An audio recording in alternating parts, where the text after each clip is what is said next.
Here's another troubleshooting tip here.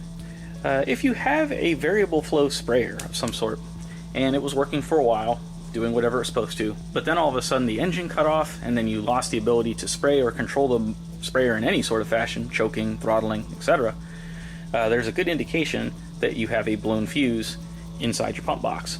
So what do I mean by that? Well, for example, right now, if I were to try to tell this thing to spray, nothing happens, as you can see on my little voltage indicator for my starter. The starter's not, in fact, getting 12 volts and lighting up that LED.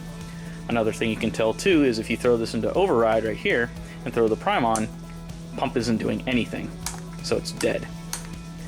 So how do we change the fuse? Well, it's quite easy. You have 4 screws on the corners of this pump control box. So we're just going to take these 4 Phillips screws out with the number 2 Phillips screwdriver.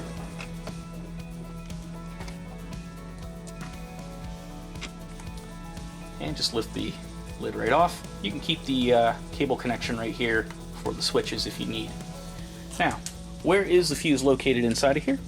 The fuse is located right here in the upper left-hand corner with the way I have this oriented, or basically where the main cannon plug comes into, right off to adjacent to that. So here we have a 7.5 amp automotive fuse, of the mini type, nothing fancy. Same thing that you would use in an automotive situation. But as you can see right here, clearly it has blown. So that is not going to work. So what we're going to do is, we have a brand new 7.5 amp fuse here. As you can see, we have continuity inside of it.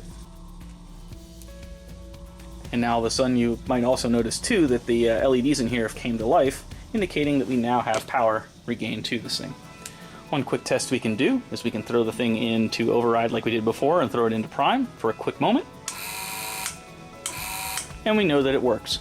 Another way we can test, as I said before, we can go into the monitor and start turning on our solenoids, and they should start to fire off when needed, as my LED 12 volt indicator is showing me here. So that's how you change the fuse on an FMI pump with a variable flow control board. If you guys have any questions, don't be afraid to call the ADAPCO service team at 855-782-3378, and we'll go from there. Thanks.